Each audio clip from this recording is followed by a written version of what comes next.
Yo, what's going on, guys? Welcome back to Bullony Basketball. Here today with one of my guys, an OG, my guy Romp 2.0. How's it going, my man? What's up? I'm doing good. Excited to talk some hoops. Yes, sir. And he doesn't have the camera today because the puppy went a little crazy and chewed up hmm the camera. Uh, just before we get into that, is it the same dog that I don't know if you remember from like the GeoGuessr tournament that he was like it was like a big dog, right? Or no? yeah, it's a cattle dog, Australian cattle dog. So yeah, they're wild dogs if you know anything about them. So I would not get them. Just don't. He's chewing at everything. He chewed my shoes. It's a mess, but we move. We move. Yeah, no, that is funny though, because I know he was a big dog from the last time. But I guess speaking of moving, we can move right along. Start here with a little team trajectory segment. The first time I've done this season, and I feel like we should focus on kind of the team of the hour. You being a Sixers fan, the Sixers they've kind of had a rough start to the season, although they did just win their most recent game against the Hornets, and then Embiid's coming back. Paul George just came back. Maxi's out right now, but what have you seen from this team so far this year? And then I guess what are you going to expect like maybe a month from now, 2 months from now? Well, obviously they're like hard to judge. It's hard to come up with like a big conclusion of what they will be this season since everyone has been out. I mean, Maxi's been out, Paul George, Joel Embiid, and even though Paul George is back, he's still on a minutes restriction. Like he'll play like halfway through the second quarter, and then you won't see him for like a good chunk of the period. And you're like, "Where's Paul George?" And Nick Nurse is like, "Oh, you're on a minutes restriction." And the same thing happened yesterday. They went to overtime. He couldn't even play overtime Mm-hmm. because of the minutes restriction. So, like, Paul George is back, but is he really like fully back? But since Paul George has gotten back, the offense is a lot more watchable. Like, he does a good job at getting others involved. Like, his field goal percentage is terrible right now. But if you look at his assists, he's leading the team. He had 9 assists in the victory yesterday. So I'm really impressed with Paul George's like playmaking.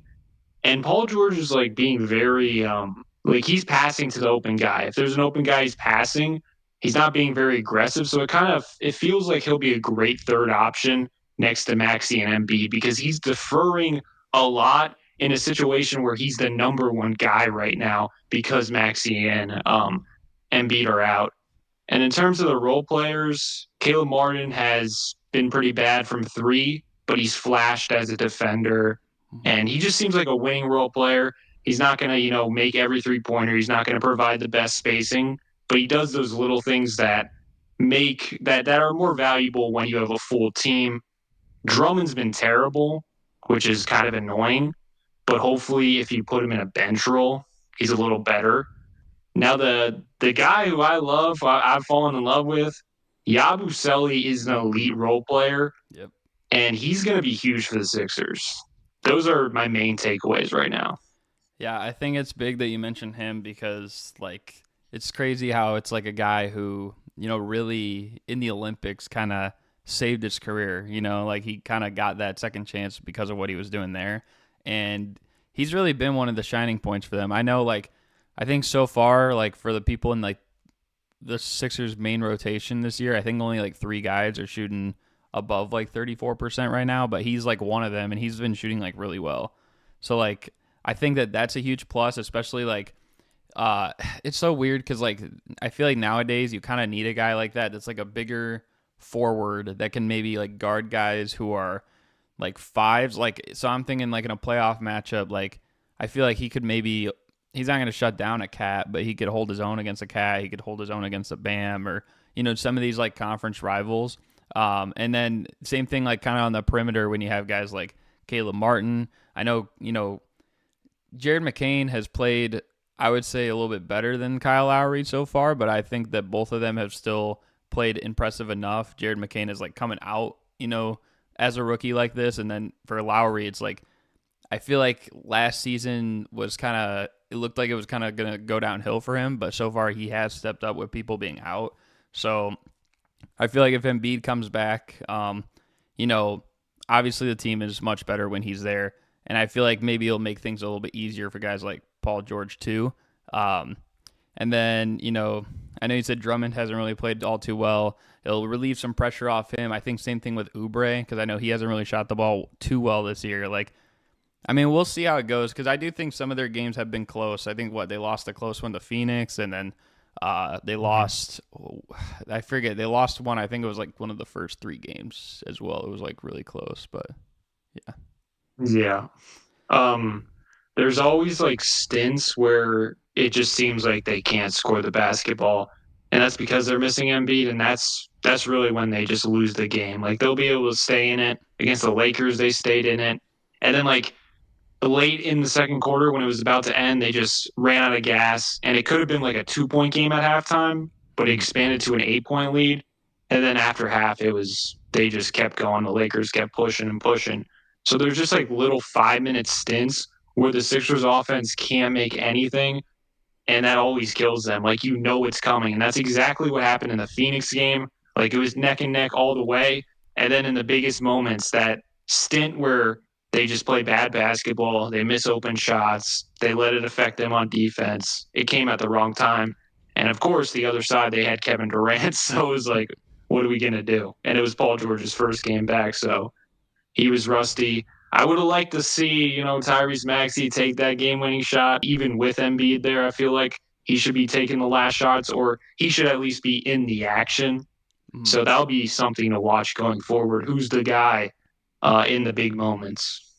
Yeah, I would also agree with you. I think probably Maxi should be the guy getting those shots, especially because like if it really depends. I guess if you need a three, then I guess I would go Maxi. If you just need a two, then I maybe go to Embiid. But yeah, I don't know. It's gonna be interesting to see. I feel like it's about really how close or how quick it clicks though, because I know even like the schedule that they've had the last few games and even the next couple is not going to be too friendly. Like I think tomorrow they got the Knicks and then the next day they got the Cavs, right? So it's like it it's kind of like there's not much time to wait like with putting it together, right? We saw something similar like Yeah. this last season with the Grizzlies when Ja came back and I feel like they kind of found their groove quick, but then of course Ja unfortunately got hurt again. Like so it's like they maybe don't need to find their groove quite that quick because we are still very early in the season, but like they can't like afford to go on more spells like that when they do get healthy. Yeah, the only good thing right now that makes me positive was that win yesterday, and then Embiid coming back tomorrow, or he should come back, is they're in the Eastern Conference. And like besides the top three, Cavs, Celtics, I mean, even the top two, I don't even know if I am trusting in the Pacers to, go on a consistent win streak. The Magic, they would be winning, but Paulo Banchero's out, so they're going to be losing. The Knicks haven't looked that impressive. They're 4-5. And then the Heat, we know what the regular season Heat are. They should be better, but for some reason they are inconsistent. And then the Brooklyn Nets, Hornets, Bulls, like the Sixers, for how bad they've started, they're only 2 games from the fourth spot, which is pretty insane considering how bad it's been. So that's very good for them moving forward. Yeah, it's been a horrendous start for the East aside from like Cleveland and Boston. Like everyone else is 500 or worse. Um, but yeah, I mean, they'll definitely step it up. I'm sure they will. I think honestly, like the way things look right now, and I'm sure you probably will be happy to hear this. Like their chances are much better than the Bucks to turn things around. So Yeah, I forgot about the Bucks. yeah, they're looking a little worse. But I mean, I don't know if you have anything else you want to add before we move on here. No, I'm good. We can move on. Okay, so we can progress here. Talk about like who we think is at the top of the MVP leaderboard. So I mean, you can name who you think is so far in the season. Like we're about a month in, like the MVP front runner, or if it's maybe you're tied between two or three, you can name who you think should be up there in consideration. So I guess who would you choose for that? I mean, I think it's got to be Jokic right now. He's putting up godlike numbers, and and the funny thing is, I don't even think Denver fans are really happy with that right now, considering he has to do so much for them to just be in the game. Like it's been neck and neck games for them every single night, and he's putting up godlike numbers. But my question for him is like, can he keep this up, or is he going to be like gassed out during the playoffs because he has so much on him just to compete and win games.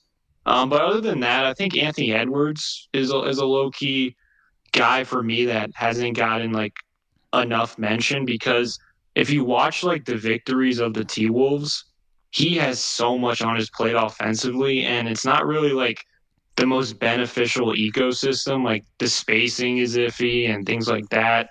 He's shooting like crazy from three, so I would go Anthony Edwards as well. Yeah, I think that's a good choice too with Ant because I feel like by the end of the season he is going to have to definitely shoulder like you're gonna see a definitive change from last year to this year and how much he actually had to pick up. I feel like the trade, like maybe some I've seen some Timberwolves fans who think that the trade of Randall and Cat like was probably the best move for them. But I do think like it definitely takes away a more talented player offensively for them. So I do like that pick. And then with Jokic, I'm right there with you. I do think that he's probably the MVP frontrunner right now. I mean, the guy had like what? He had like 37, 18, 15, and 3 the other day. And he like didn't miss a 3-pointer or something like that. Like that's just like unheard of, against a team that I think it was against Dallas or something like the team that just went to the finals, right? So like that's just kind of insane. I feel like he has to be the MVP, especially like Jamal's already missed games. Aaron Gordon has, he's missing time right now. But I mean, I guess aside from that, like the other guys I would maybe consider, I guess I would give Tatum some credit because I mean he has elevated, like his stats are definitely up there, and obviously the Celtics are playing well. And I would even say, right now he's hurt, but I would even say Kevin Durant. Like I feel like Kevin Durant has been really huge Mm-hmm. for the Suns so far this year. But I don't know what do you think about those? Yeah, I agree with Kevin Durant for sure. I mean, he was up there in the beginning of the season last year as well because Beal and Booker were hurt, and he was just carrying that team. They weren't winning as many games, obviously, but yeah, KD's been killer, and not only that, he's been cooking in crunch time when it matters most. It seems like the media is like trying to give it to Jason Tatum. Like Yeah. they really just want to give it to Tatum. Mm-hmm. So if he like averages 30, he keeps these stats, and the Celtics are obviously going to win games. They might win more than they might win more games than last year. Mm-hmm. So yeah, I can see them giving it to Tatum because there's also going to be voters fatigue for Jokic. And I don't really suspect Jokic to keep these godlike numbers. Like his numbers are going to be insane, but I think they're going to go down a little. Mm-hmm. And I think that that's going to be where the voters are like, okay, he's been on the best team, whatever. Let's give it to him. Yeah, no, I definitely feel that. Like I feel like with Tatum, it's a lot of people even projected before the year probably him or like maybe Luca. Right now, the Mavericks haven't been that successful so far this year, so he's kind of like not as high in the picture, I'd say. But I think like maybe like obviously the Cavs aren't going to go 82-0, but like if they pulled off like a pretty miraculous record, like then I could see Donovan Mitchell maybe getting it because being the best player on the team and stuff like that. But I don't, the way his stats just aren't like really aligning up there with that. I feel like they would almost need to go like 74-8, and like that's probably not gonna happen, Like, and I mean Shea's up there as well, but I don't know. I feel like those are probably the three I would say. I think Ant's a good choice, and I don't know if there's anyone else that really catches your eye though. I don't know, but in my opinion, Shea is becoming the most overrated player in basketball. I'm not gonna lie. Like I'm a Shea fan too. I remember back in the day, I was like Shea's gonna be better than Ja, Mm-hmm. and like no one agreed at the time. But it's just like I don't see a big difference between Anthony Edwards and him, and I feel like everyone's like, "Oh, Shea's way better." I don't see a big difference between Donovan Mitchell and Shea, honestly. Like Yeah. Donovan Mitchell in the playoffs last year was pretty insane, but like no one is going to even consider that a debate. I just feel like Shea has this like I don't know, it's just a weird bias with Shea right now where he's put in the category of like Jokic, Embiid, Giannis, but in my opinion, he's not there yet. Yeah, I don't even know. You might remember too, because I remember around that time when you were kind of high on Shea, I really like wasn't and stuff like that, and I was saying like I don't know if he'll break out and be like the All NBA like type of guy like that. Like maybe he could be an All Star once, but I mean obviously he has been since. But I will agree with you. I think that you know as much as I think he has a great chance at winning MVP this year too, just because he has a great team around him, but he's still probably going to put up great numbers as well. Like I just don't like I don't consider him on the scale of a Jokic or an Embiid when healthy or a Giannis, and like probably not even a Luka, I would say. And I feel like you said, guys like Mitchell or Ant or even Booker or Durant, like they should be like right in that conversation with him, or maybe even you could argue above him as well, or just below him, something like that. So yeah, it is tough. Definitely like he has one of those really weird teams where it's like they're they could give him the award, but you look back at the team and it's like that's actually not that bad of a team. Like I don't know if that really makes sense. Yeah, his team is pretty overpowered, but they are really injured right now. So if he kind of keeps them afloat, and I mean their whole center rotation is gone right now. So if Mm. he puts up like godlike numbers and they stay like the one seed in the tough Western Conference, I would start to give him more respect. But right now, I feel like he's getting too much respect. I think like a good comparison would be like when LeBron was with Miami, and it's like, of course he might be like the best player in the league, but it's like you also have Dwayne Wade and Bosh who are all stars, and like with him, it's like you have Jalen Williams who's really like an all star. Chet is really like an all star, even though they haven't officially been it. Like they play like that. So it's tough. They're a really well coached team too, really deep team. So, um, but I think that might be his edge if he got it. Yeah, and with Chet, it's kind of like the Tatum thing where Tatum's team, like sometimes Derek White's the most impactful player. I mean, sometimes Peyton Pritchard for the Celtics is randomly Yeah, the he most is. impactful player. Like Mm. that kills Tatum in the MVP combo, and it's the same thing with the Thunder. Like Chet, it's like Chet can be the most impactful player. We saw that on opening night where he was like a god defensively. So. I think that's going to hurt Shea as well. And I guess one last thing, and then we can move on here, is I think that all really wraps back to why Jokic should be the MVP. Just because, like, even if you look at like Cleveland, they're winning by committee. Boston wins by committee. Like the Thunder, we just said, like the Nuggets, it's like pretty much every game Jokic is the best player on the floor for them. So Yeah. it's just like if he's not there, they're pretty much gonna lose. So it's just tough. We'll see if he can. I guess. I mean, really, the only thing that I think could stop him is really voters' fatigue, but I don't know. Hmm. So, but we can move on here. Talk about the next topic. With us being early in the season and kind of like a 1 month prediction on like who would be the likeliest to win MVP, we could kind of lean into our early season maybe finals predictions of what we've seen so far and maybe what would be the likeliest outcome. So your team in the East and your team in the West, very well could be your Sixers repping the East. And I guess we can give our Finals MVP like who we think would probably be it in this matchup. But what would you say right now based on what you've seen? I mean, for the Eastern Conference, I got to go with the Celtics just Mm, because the Cavs, they haven't proven anything. And then everyone else in the Eastern Conference is just like, what are we doing here? mm, And then the Western Conference, I don't know, man. I mean, Denver, if they can save Jokic for the playoffs as Superman, like I can see Denver just getting it together if they get mm. certain matchups. I'm locking in Denver. They've been looking better from their rough start. I know they're only like a one man show. Jokic got to do everything, but he's Jokic. Yeah. And if they get the right matchups, who's going to stop Jokic? So I'm going Celtics Denver, and then I mean, why not? Denver wins it. Jokic gets Finals MVP again. Um, that would be a terrible NBA Finals for me as a fan. that would Celtics, that would Denver, be but I don't know. I respect Jokic way more than Tatum and the Celtics, so that's for sure. But I don't know. Right now, from what I've seen thus far, that's what I'm going with. Just out of curiosity, how many games do you think that would go? Probably like 7. Okay.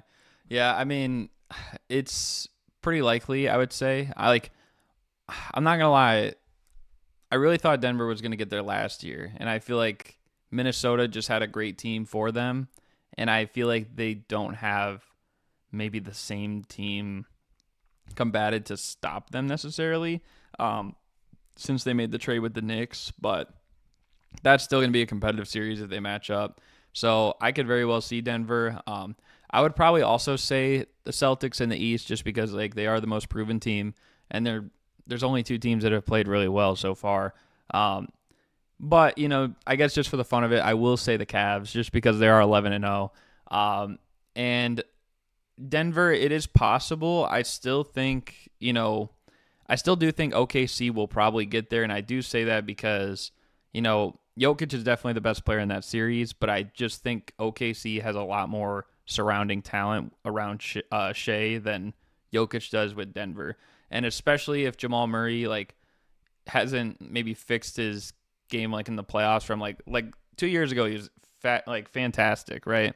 And then last season in the playoffs he really didn't look like himself, so I'm really not sure what type of Jamal Murray we'd get in the postseason. So because of that, I'd probably still say OKC, but I'll give Cleveland the edge here. And if they faced off, that would be like a really interesting series, honestly.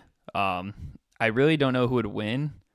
As much as I would probably like the Cavs to win, because like Donovan Mitchell's one of my favorite players, I'd probably say OKC would win, like in maybe 6 or 7. Probably I'll say 6.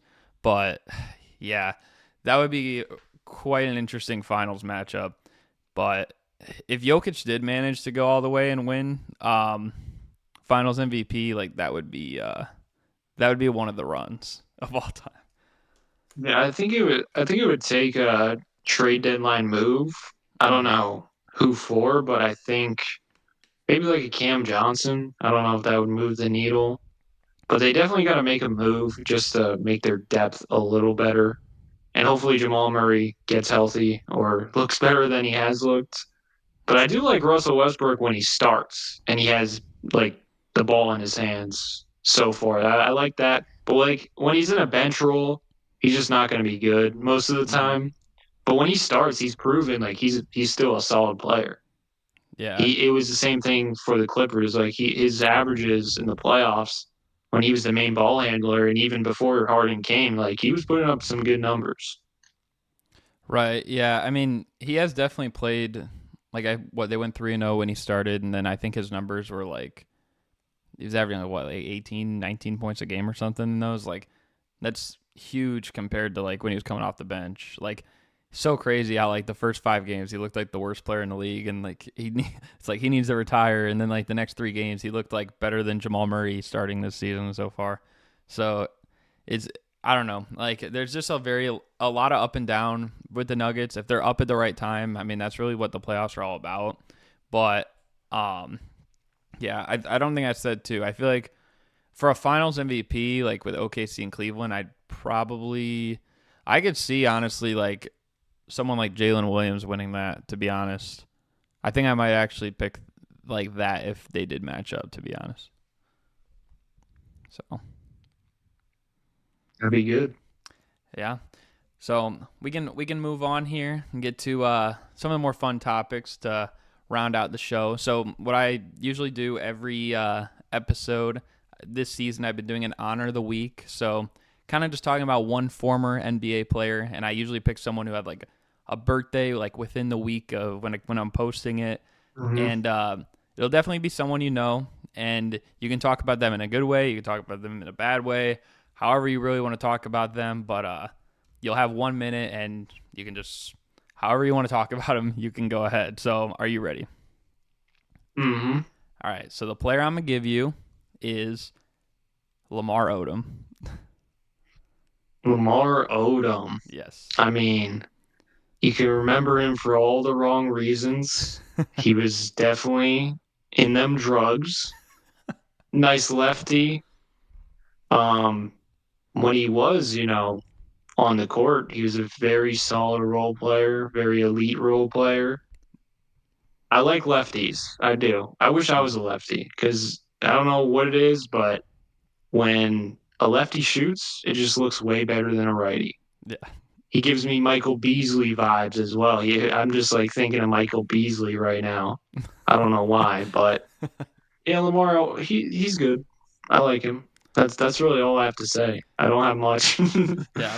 I mean, that was about the minute mark anyways, but yeah, I mean, it is funny. Like I feel like the when you just brought up Beasley, I've never really thought about it. Like they do kind of have a similar like build, and they both are lefties, you know. Mhm. So it is weird. I think Lamar Odom may be more like the playmaker type, and like Michael Beasley's more like the I'm gonna drop like 80 on you, like in the park type, you know. Mhm. So well, I guess shout out to both of them, but I mean with Lamar Odom especially, like yeah, remembered maybe for all the wrong reasons, but hey, Yeah. still was a solid player, you know. Won some championships too, so.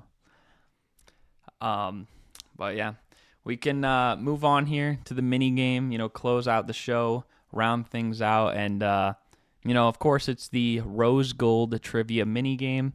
So I'm gonna ask you 5 questions based on my guy D Rose. So here's how it's gonna work. Mm. So every question you can earn 10 points. The first and the last question, you'll get one guess, and it's either all or nothing. The first all or nothing question should be relatively easy. The last one should be like almost impossible level. And then questions Mhm. 2, 3, and 4 are all like number based. And then however many you are away from like whatever number it is, let's say the answer is like 13, and let's say you guess 16. So if you were 3 away, you would get 1 point subtracted away for each point. So if the maximum was 10 and you were 3 points away, you'd get like a 7 for that score. So Mhm. if that makes sense. And yeah, so are you ready? I'm ready. Alrighty. So first one, like I said, should be relatively an easier question. This is 10 points, all or nothing. You get one guess. So Derrick Rose scored his 50-point game as a member of what team? The Bulls. You said the Oh no, no, no, the T Wolves. Oh, okay, yeah, it is the Timberwolves. You are correct. So it's like I honestly couldn't even hear you because like it cut out like right there. So I thought you said the Wolves. It was like the Wolves. So yeah, I said the T Wolves. okay, so that is correct. It is the Timberwolves. You got 10 points there. So that's a good start. Second one, this one's gonna be a little harder. So for every 1 minute per game you are away, that'll be 1 point less. So how many minutes per game did Derrick Rose average in his career? And so the answer is to the nearest tenth. If you don't have to guess the nearest tenth, but yeah, I mean, he played for Tibbs, so that's gonna be a lot. I would say like 30.4. 30.4. Mm-hmm. Wow, that was a great guess. It was 30.5. Wow. That is Let's go. crazy. Okay. So great start. If dang, that would have been nuts. So you still did get 9 points for that because you were within 1 point away. Mm-hmm. Dang, if you had guessed 30.5 though, you got 10 out of 10. No one's gotten a 10 out of 10 on the middle questions yet so far. So that would have been crazy. Um, Crazy. that is a great guess though. So the third one um, is how many seasons in his NBA career did Derrick Rose get at least one vote for an end of season award?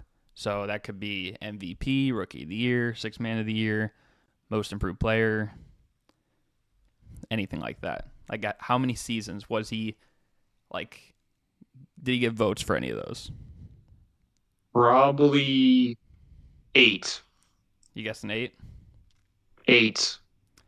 So he's going with 8, and the correct answer was 7. So you're only one off again. Mm. Oh Wow. my God.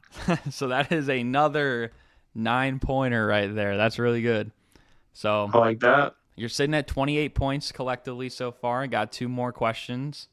Number 4 is going to might be a little tricky, but we'll see. What was Derrick Rose's career free throw percentage? And this is to the nearest tenth as well. Ooh.